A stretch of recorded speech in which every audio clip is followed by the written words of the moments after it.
سب سے پہلے میں اپنے نفس کو اور اس کے بعد آپ تمام حضرات کو تقوی پروردگار کی جانب دعوت دوں گا، اس لیے کہ تقوی خدا کا راستہ ہے، تقوی خدا تک پہنچنے کا راستہ ہے، تقوی انسان کی کامیابی اور کامرانی کا راستہ ہے، تقوی انسان کی دنیا اور آخرت کو بنانے اور سنوارنے کا راستہ ہے۔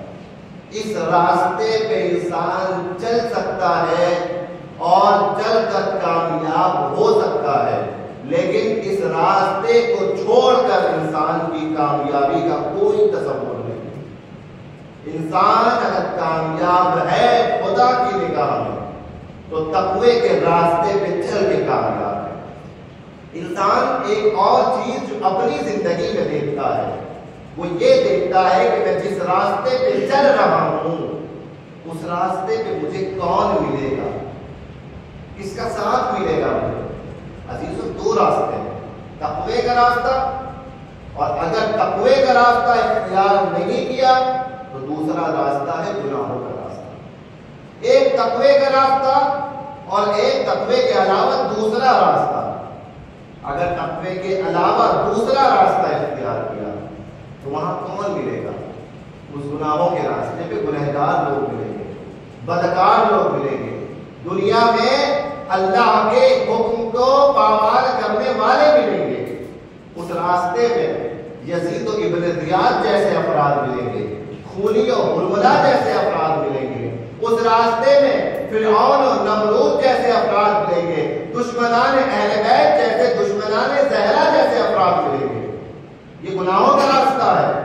اس راستے پہ ابلیس ملے گا، شیطان مردود ملے گا، لیکن انسان اگر اس راستے کو چھوڑ کر تقوی کے راستے پہ آ جائے گا تو اس تقوی کے راستے پہ مومنین ملیں گے، صالحین ملیں گے، انبیاء ملیں گے۔ اس تقوی کے راستے پہ اہل بیت ملیں گے، مولائے کائنات اس راستے پہ ملیں گے، سلمان و ابوذر و مقداد و قمر اس راستے پہ ملیں گے، جناب فضہ جیسی کنیزیں، جناب ام ایمن جیسی کنیزیں اس راستے پہ ملیں گی، اور خود حضرت فاطمہ زہرا سلام اللہ علیہ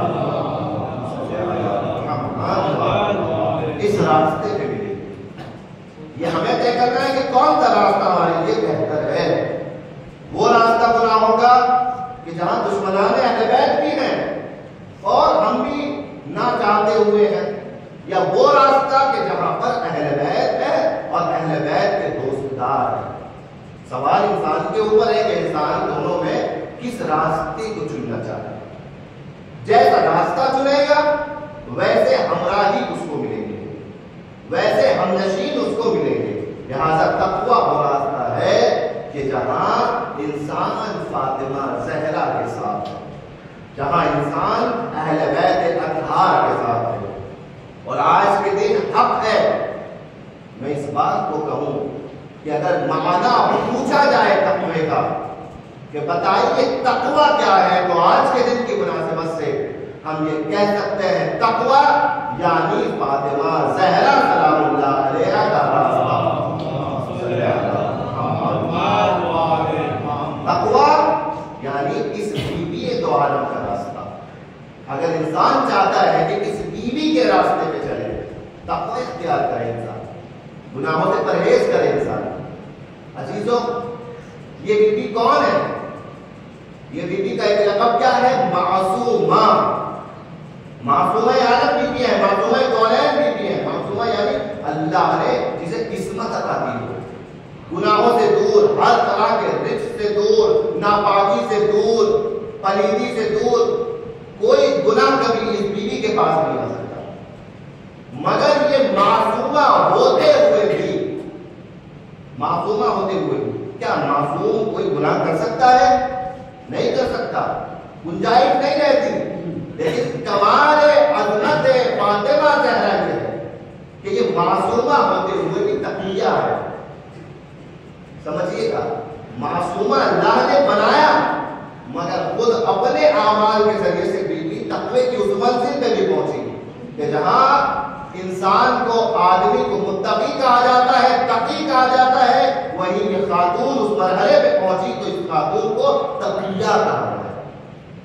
تقیہ لقب جو بیوی کو ملا یہ بیوی کے تقوی کی معراج کی وجہ سے ملا کہ بیوی تقوی کی اس منزل پہ قائم اور فائز ہوئی کہ معصومہ ہونے کے باوجود بیوی کو تقوی کہا گیا اور تقیہ کے لقب سے یاد کیا گیا. ایک صلوات پڑھ دیں محمد و آل محمد صلی اللہ علیہ.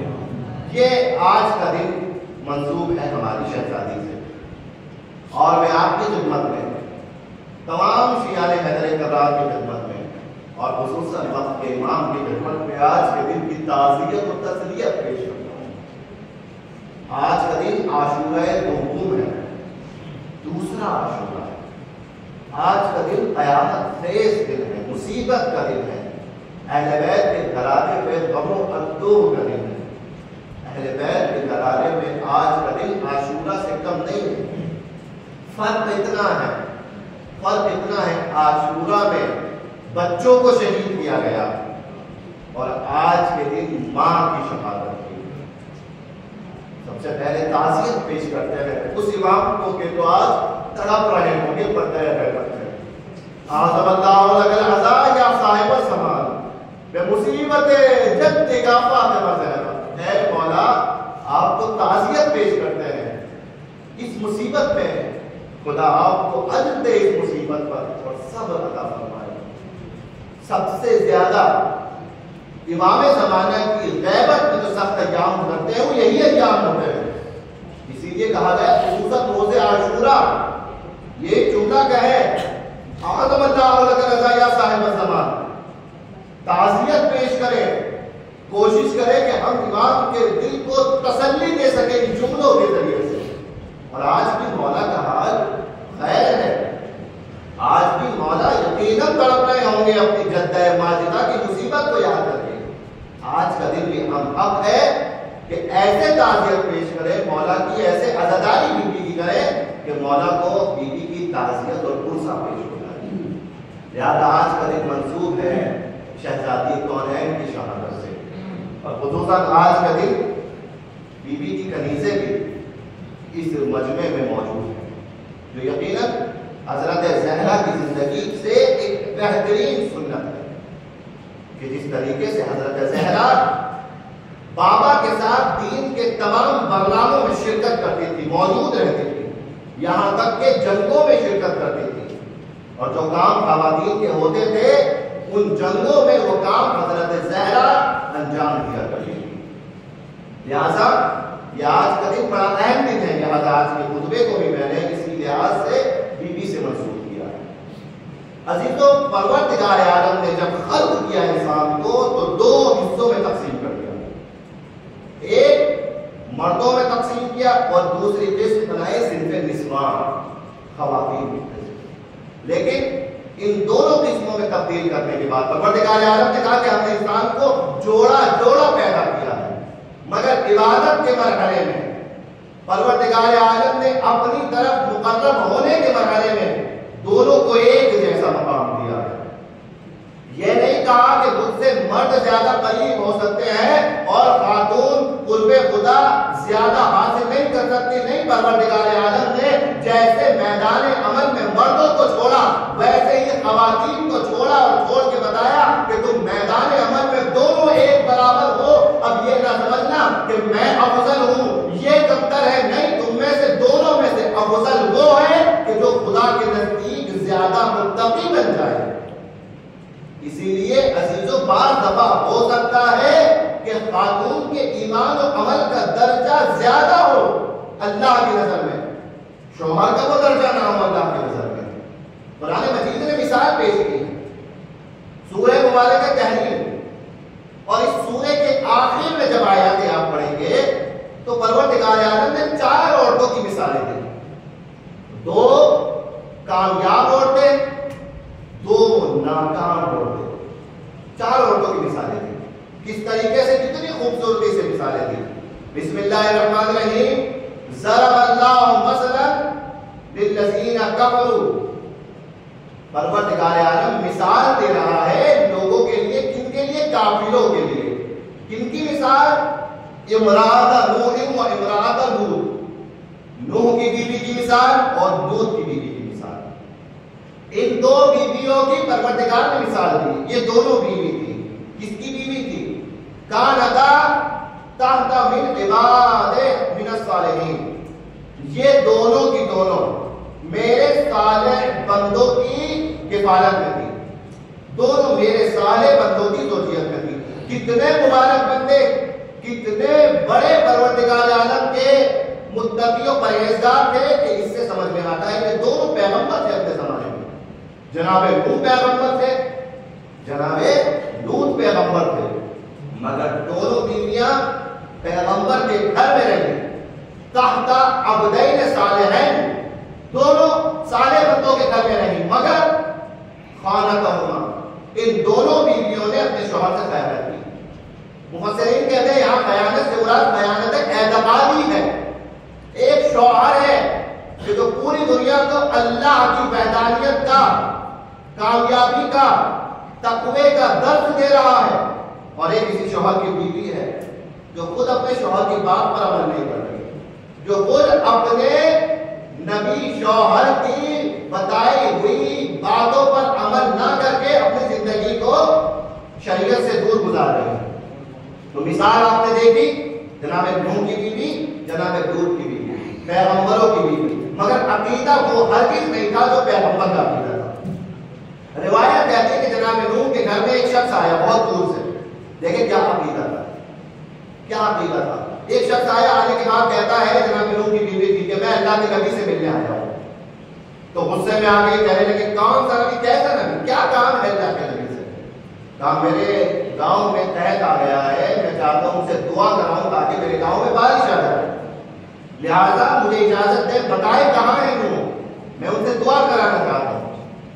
تو انہوں نے کہا کہ اے نادان، اس بیچارے کی خود دعا قبول نہیں ہوتی آج تک، وہ تیری کیا دعا قبول کرائے گا؟ دعا قبول ہوتی تو ہم اتنے خستہ حالت میں نہ ہوتے، لہذا جا چلا جا، تجھے نوح سے کچھ نہیں مل سکتا. یہ عقیدہ تھا نوح کی بیوی کا. جناب نوح کے گھر میں رہی، کامیاب نہ ہو سکی، ناکام ہو گئی. دوسری جناب لوط کی بیوی پیغمبر کے گھر میں رہی، ناکام ہو گئی. عاقبت کیا ہوئی جناب نوح کی بیوی کی؟ نوح کی بیوی طوفان میں غرق ہو گئی. لوط کی بیوی کی، جناب لوط کی بیوی کی عاقبت کیا ہوئی؟ جناب لوط کی بیوی جب قوم لوط پہ عذاب آیا، اس عذاب کی چپیٹ میں آ گئی. دونوں کی عاقبت برباد ہوئی. اللہ نے ان کو مثال بنا دیا. دیکھو انسان اپنے عمل میں آزاد ہے. یہ نہ سوچے کہ میرا شوہر متقی ہے، میرا شوہر نمازی ہے، میرا شوہر پرہیزگار ہے، بس وہ عمل کر رہا ہے کافی ہے، ہماری جنت کے لیے وہی ذمہ دار ہو جائے گا. نہیں، انسان یہ دیکھے، ایک خاتون یہ دیکھے کہ میرا عمل کیسا ہے، شوہر یہ دیکھے کہ میرا عمل کیسا ہے. خاتون اپنی زندگی میں اپنے آپ کو باعمل بنائے، باتقوی بنائے، شوہر اپنے آپ کو باتقوی بنائے. جب دونوں اپنے میدان میں تقوی کے اور خدا کے راستے پہ چلیں گے، تب جا کر ایسی ذریت سامنے آئے گی، ایسی نسل سامنے آئے گی کہ جو نسل امام وقت کی نصرت کے لیے تیار ہو. دونوں کو ذمہ داری ادا کرنی ہے. یہ دونوں بیویاں پیغمبروں کے گھر میں تھیں، مگر فیل، کوئی رزلٹ نہیں ان کا. اللہ نے پھر تیسری مثال دی، مگر یہ مومنوں کے لیے تھی. ضرب اللہ مثلا للذین آمنوا، اللہ مثال دے رہا ہے ایک عورت کی مومنوں کے لیے. کون سی عورت؟ ایک ایسی عورت جو مومنہ تھی مگر غیر مومن کے گھر میں تھی. کون تھی؟ امرأۃ فرعون، فرعون کی بیوی. اور یہ تیسری مثال دونوں مثالوں سے بالکل برعکس ہے. ایسا نہیں ہے کہ فرعون کوئی گنہگار شخص ہے، فرعون جو ہے فقط اللہ کی نافرمانی کرتے والا نہیں، اتنا بڑا بدبخت ہے کہ جو کہتا ہے انا ربکم الاعلی، میں ہی تو پروردگار ہوں. اللہ کچھ بھی نہیں ہے، میں خدا ہوں، جو ہوں وہ میں ہوں. اور ایسے انسان کی زوجیت میں رہنے والی عورت جناب آسیہ علیہ السلام، اللہ نے کیا کہا؟ نمونہ ہے، مثال ہے خواتین کے لیے، لوگوں کے لیے، کہ یہ تحت فرعون رہی، فرعون کی زوجیت میں رہی، مگر کامیاب رہی. کیا کہا ہے انہوں نے؟ رب ابلی، پروردگار رب ابن لی انکا بیتن فی الجنہ، پروردگار مجھے جنت میں ایک گھر دے. مگر کہاں؟ انکا، اپنے قریب دے. یعنی ایک بیوی فرعون کی ہے مگر قربت اللہ کی مانگ رہی ہے، اللہ سے جنت مانگ رہی ہے. وَنَجِّنِي مِن فِرْعَوْنَ وَعَمَلِهِ، اے اللہ مجھے نجات دے دے فرعون سے اور فرعون کے برے اعمال سے نجات دے دے. اگرچہ کہ میرا شوہر ہے مگر میں اس سے اظہار براءت کر رہی ہوں. اے اللہ میں اس سے نجات چاہتی ہوں، میں اس کے عمل سے نجات چاہتی ہوں. وَنَجِّنِي مِنَ الْقَوْمِ الظَّالِمِينَ، اور پروردگار اس کی قوم سے، ظالمی قوم سے بھی مجھے نجات دے. یہ دعا جناب آسیہ کی، اس دعا کی بنسبت پروردگار عالم نے جناب آسیہ کو یہ مقام عطا کیا کہ نمونہ خواتین قرآن کی نظر میں جناب آسیہ بنی. جنت میں گھر مانگا، اللہ نے دیا، وہ مرتبہ جنت میں ملے گا. ایک روایت کے اعتبار سے جناب آسیہ کی شان کیا ہوگی جنت میں؟ دنیا میں کس کی بیوی تھی؟ فرعون کی. جنت میں کس کی بیوی بنے گی؟ حضرت محمد مصطفیٰ صلی اللہ علیہ وسلم. یہ دعا ہے کوئی خاتون تصور نہیں کر سکتی. ایک فرعون جیسے بدبخت ان کے گھر میں رہنے کے بعد ایک خاتون جنتی ہو گئی اور اتنی باعظمت ہو گئی کہ رسول سے نسبت مل گئی اسے، روایات نظر آئی. تو عزیزو یہ خواتین کے لیے ایک آئیڈیل نمونہ عمل بنی کہ آپ یہ نہ دیکھیں کہ میرا شوہر کیسا ہے، اس کے اعمال کیسے ہیں، وہ کس طریقے سے ہے، مگر اگر اپنے اعمال کو درست کر لے اور اپنے آپ کو حضرت زہرا کی سیرت پر آگے بڑھائے تو اپنی زندگی کو کامیاب بنا سکتی ہے. یہ نہیں کہ یہ میرا شوہر ہی جب بے دین ہے تو میں کیسے دیندار بنتی، میرا شوہر نماز نہیں پڑھتا تو میں کیسے نماز پڑھتی. نہیں، فرعون کے گھر میں رہنے والی خاتون بھی جنتی بن سکتی ہے. ہر کوئی اپنی ذمہ داری کو دیکھے. اور چوتھی مثال پروردگار عالم نے دی، وہ مریم بنت عمران، جناب مریم کی مثال. جناب مریم کی مثال کہ کس طریقے سے جناب مریم نے اپنی زندگی گزاری اور کامیاب رہی. جناب مریم آپ دیکھیں کہ پروردگار عالم نے کس طریقے سے قرآن مجید میں جناب مریم کی توصیف کی ہے، ان کی تعریف بیان کی ہے. کتنے مرحلوں سے جناب مریم اور سخت مرحلوں سے گزری. شروع سے ماں نے منت مانی تھی بیٹے کی، مگر کیا ہوا؟ اس قال عمران رب حبلی من لدن، پروردگار عالم میں منت مانتی ہوں کہ میرے شکم میں جو بچہ ہے میں اسے تیرے گھر کی خدمت کے لیے وقف کروں گی، اسے وقف کروں گی. مگر لڑکے کی منت تھی، جناب مریم کی ولادت ہوئی، مگر اللہ نے کیا کہا؟ الیس الذکر کالانثی، کیا بیٹی بیٹوں کی طرح نہیں ہو سکتی؟ اس کے بعد کہا بے شک ہو سکتی ہیں، تو جو کام بیٹے سے لینا تھا وہ بیٹی سے لو. اس بیٹی کو مسجد کی خدمت کے لیے وقف کر دو. جناب مریم کو وقف کر دیا. انی سمیتھا مریم و انی اعیذھا بک و ذریتھا من الشیطان الرجیم، میں نے اس کا نام مریم رکھ دیا اور اسے اور اس کی ذریت کو اللہ کی پناہ میں دے دیا، شیطان کی شر سے بچا دیا. مریم نام رکھا، اللہ کی پناہ اللہ کے حوالے کر دیا. عزیز علیہ محترم، یہ بتا رہا ہے جناب مریم کا کردار بتا رہا ہے کہ اس کے بعد اتنے سخت مرحلوں سے گزر کر جناب مریم اس وقت پہ پہنچی کہ جہاں جناب عیسیٰ کی ولادت ہوئی ہے، اور ایسے عالم میں ولادت ہوئی ہے کہ جہاں پر جناب مریم کے کوئی شوہر موجود نہیں تھا. اعجاز اللہ کے معجزے سے، حکم پروردگار سے، ان فیقون کی تجلی سے جناب عیسیٰ کی ولادت ہوئی. وہاں تہمتیں لگائی گئی، ساری چیزیں برداشت کی. مسجد میں رہنے کے لیے کہا گیا، وہاں مسجد میں رہنے میں مخالفت کی گئی، اس کو برداشت کیا. تہمتیں لگائی گئی، ان تہمتوں پر صبر کیا اور صبر کرتی چلی گئی. اور جب اتنا صبر کیا جناب مریم نے، اس صبر کا رزلٹ کیا ملا، اس صبر کا نتیجہ کیا ملا؟ پروردگار عالم نے کہا یا مریم ہم نے آپ کو خواتین کی اور خواتین کا سردار بنا دیا، دنیا کی عورتوں کی سرداری آپ کو دے دی۔ سیدۃ النساء العالمین حضرت زہرا سے پہلے جس بیوی کو قرآن دیکھا وہ جناب مریم علیہ السلام ہے۔ صلوات محمد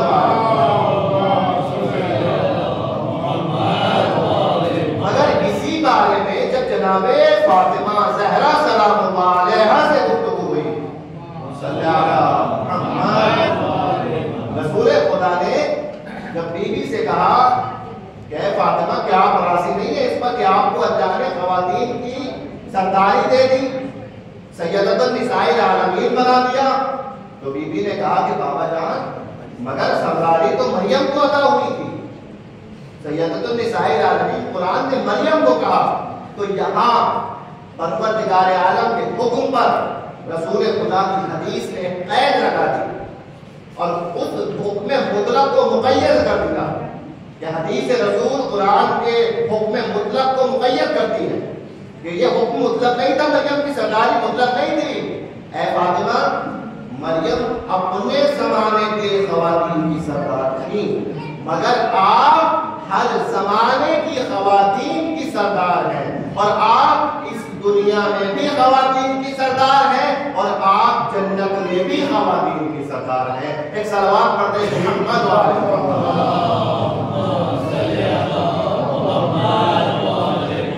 پھر تمام خواتین پر پروردگار نے اس عظیم بیوی کو سرداری عطا کی۔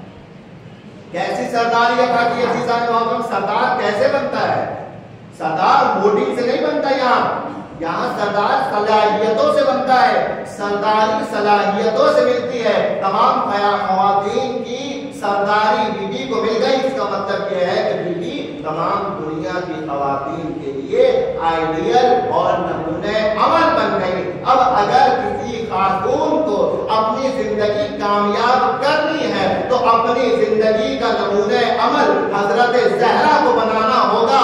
اگر کسی نے بیوی کو نمونہ عمل بنا لیا تو اس کی دنیا بھی کامیاب ہو جائے گی، اس کی عقبہ بھی کامیاب ہو جائے گی۔ مگر یہاں پر منحصر نہیں ہے بیوی کی ساتھ، آپ یہاں تک بھی منحصر نہ کریں، بلکہ آپ یہ نہ سوچیں کہ بیوی فقط خواتین کے لیے نمونہ عمل ہے۔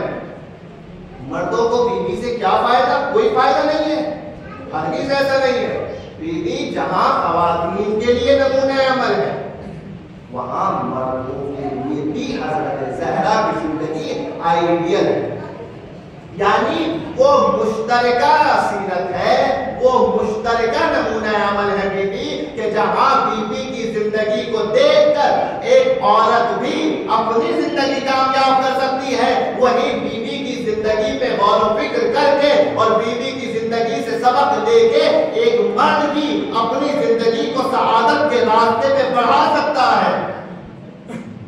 اور یہاں تک بھی منحصر نہ کیجیے گا، اس سے بھی آگے کی منزل ہے، عام انسانوں کے لیے ہے، ہم اور آپ جیسوں کے لیے حضرت زہرا نمونہ عمل ہے نہیں عزیزوں، اس سے آگے بڑھتی ہے بات، اور حضرت حجت امام زمانہ اجل اللہ تعالیٰ عنہ شریف شاہ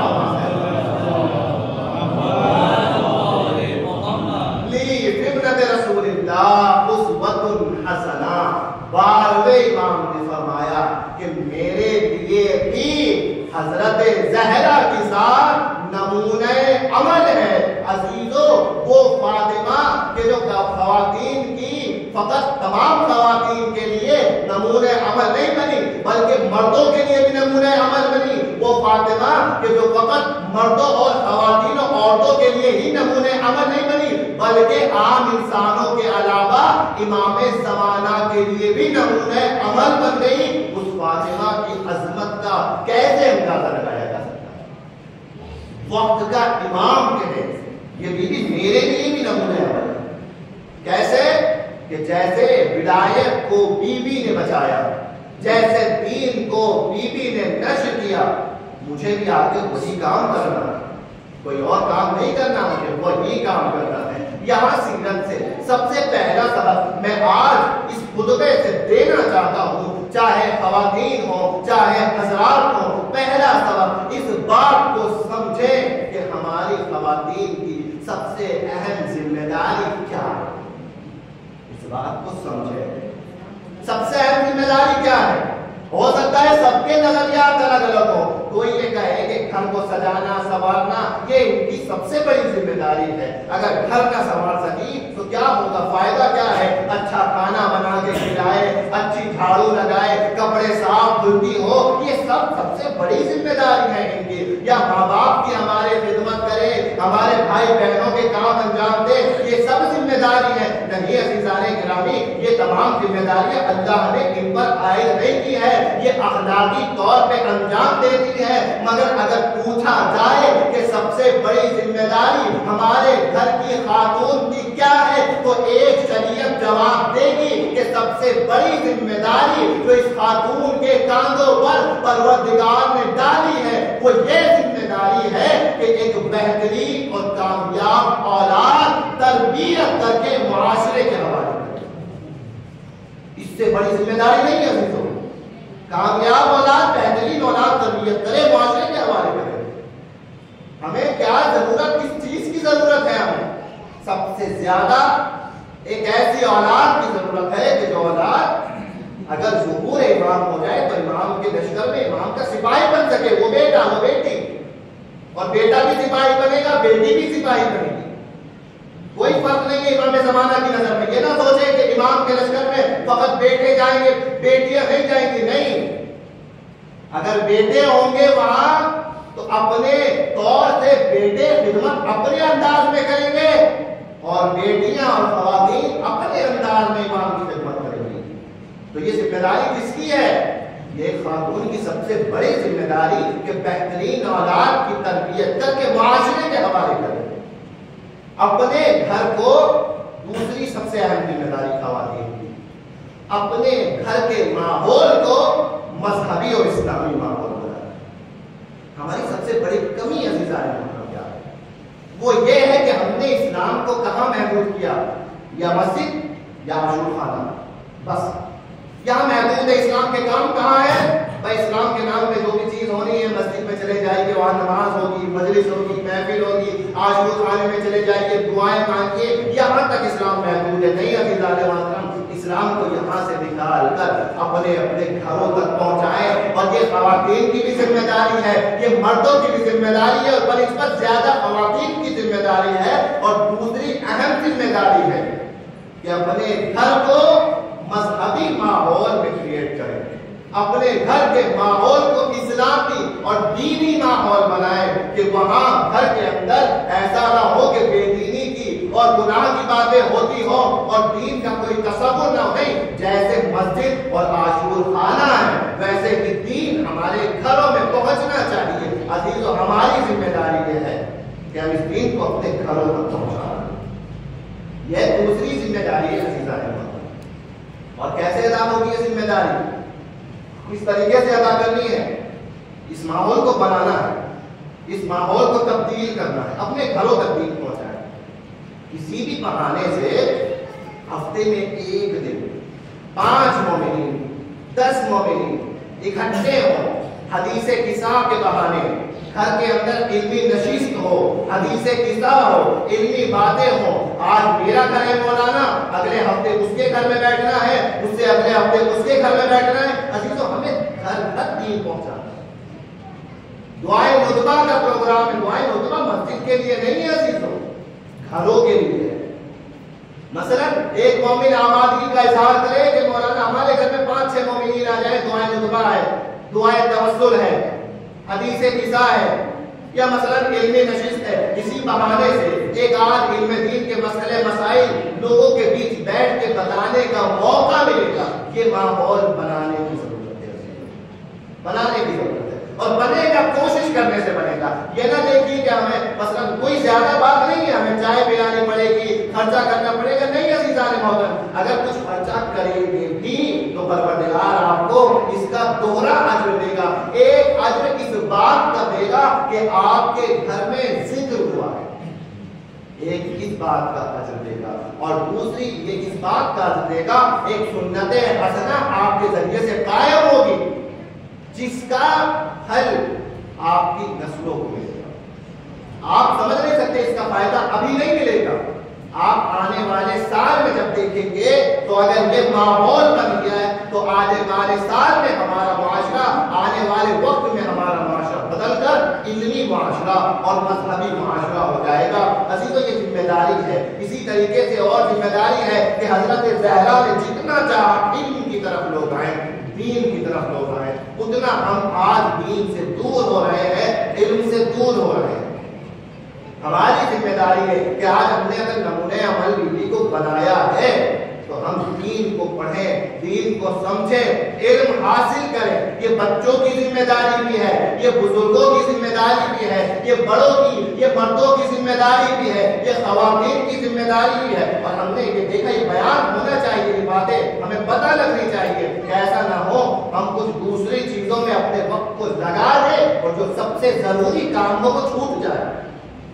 مثال کے طور پر بہت بار یہ دیکھا جاتا ہے، کوئی محفل ہے، کسی بھی امام کی محفل ہو، اس امام میں اس محفل میں شرکت کے بہانے ہمیں اس امام کی معرفت عطا ہونے والی ہے، یا کسی امام کی مجلس ہے، یا کوئی پنجشنبے کو جمعرات کو مجلس ہے، مگر اس کے علاوہ اتنی دعائیں اس سے پہلے ہو رہی ہیں، اتنی مناجاتیں، اتنے نو ہیں، ساری چیزوں میں وقت دیا، ٹھیک ہے ثواب ملا، گھنٹے، 2 گھنٹے، 2.5 گھنٹے، 3 گھنٹے بیٹھے، لیکن جو اصل چیز تھی ہمیں علم حاصل کرنا تھا اس کے لیے کہا گیا 10 منٹ کا بیان ہو بس کافی ہے، 15 منٹ کا بیان ہو بس کافی ہے۔ نہیں عزیزان محترم، یہاں ہمیں وقت زیادہ دینے کی ضرورت ہے، کم سے کم ہفتے میں 1 دن علمی بیان ہو، مجلس اور محفل سے الگ، مردوں کا بھی علمی بیان ہو، خواتین کا بھی علمی بیان ہو، کم سے کم 1 گھنٹہ آپ ابتدا شروع کریں اور مذہب کے لیے اور علم کے لیے دیں۔ یہ پہلی بات جو میں نے بیان کی، اور دوسری بات جو بی بی فاطمہ کی سیرت سے خواتین کے لیے ہے اور مردوں کے لیے ہے وہ ہے حجاب، پردہ کتنا ضروری ہے۔ جتنا خواتین کے لیے ضروری ہے اتنا مردوں کے لیے ضروری ہے۔ مردوں کا پردہ یہ ہے کہ اپنی نگاہوں کو بچائے، نامحرم کی طرف اپنی نظروں کو روکے بڑھنے سے، اور خواتین کا پردہ یہ ہے کہ مکمل حجاب میں رہے، گھر سے باہر نکلے تو اس کے سر پہ اس کی چادر، اس کا پردہ ہونا چاہیے۔ اور یہ فاطمہ کی کنیزوں کے لیے ایک اہم ذمہ داری بنتی ہے کہ اگر کوئی محلہ منسوب ہو کہ یہاں فاطمہ کے چاہنے والے رہتے ہیں تو اس محلے میں کوئی فاطمہ کی کنیز گھر سے باہر بے پردہ نظر نہ آئے۔ یہ ذمہ داری ہماری ہے اور آپ کی ہے۔ کوئی کنیز بیوی کی بے پردہ نظر نہ آئے۔ پردہ کس چیز کا نام ہے؟ پردہ جبر کا نام نہیں ہے، زبردستی کا نام نہیں ہے، پردہ فاطمہ زہرا کی خوشی کا نام ہے۔ آخری لمحات میں بی بی مسکرائی ہے، کس مسئلے پر؟ اپنے پردے کے مسئلے پر مسکرائی ہے۔ جب بیان کیا ہے کہ یہ جنازہ کو جیسے لے کے جاتے ہیں جنازے خواتین کے، تو اس میں جنازے کی بے پردگی ہوتی ہے، جنازے کا جسم نمایاں ہوتا ہے۔ جناب ام ایمن نے بتایا ہمارے یہاں ایسے جنازہ بنتا ہے، بی بی کی کنیز نے بتایا، غالباً جناب فضہ نے یا ام ایمن نے بتایا، بی بی نے کہا کہ ایسا تابوت میرے لیے بناؤ۔ جب وہ تابوت بن گیا، بی بی نے اس تابوت کو دیکھا تو بی بی مسکرائی۔ اتنے مسائل ٹوٹنے کے بعد یہ پہلا تبسم ہے بی بی کا، پہلی مسکراہٹ ہے۔ تو یہ بات سمجھے کہ ہماری اور آپ کی شہزادی کی مسکراہٹ کا سبب کیا ہے؟ پردہ، حجاب، یہ خوشی کا سبب ہے۔ عزیزو آج 2 چیزیں میں سامنے ہیں، ایک پیغمبر کا لباس، ایک بی بی زہرا کا لباس۔ پیغمبر کا لباس کیا ہے؟ امامہ، یہ عبا، یہ پیغمبر کا لباس ہے۔ میں کہوں کیا آپ سب پیغمبر کا لباس پہن سکتے ہیں؟ پہن سکتے ہیں؟ نہیں پہن سکتے۔ لیاقت چاہیے، علم چاہیے، شائستگی چاہیے۔ مگر میں اپنی بہنوں سے سوال کروں گا کہ کیا وہ حضرت زہرا کا لباس پہن سکتی ہیں؟ بالکل پہن سکتی ہیں۔ بیوی کا لباس وہ چادر ہے، ہر خاتون چادر کو اوڑھ کر اپنے آپ کو پاگلی کے دار میں ڈھال سکتی ہے۔ ایک سلوات پڑھے محمد والا۔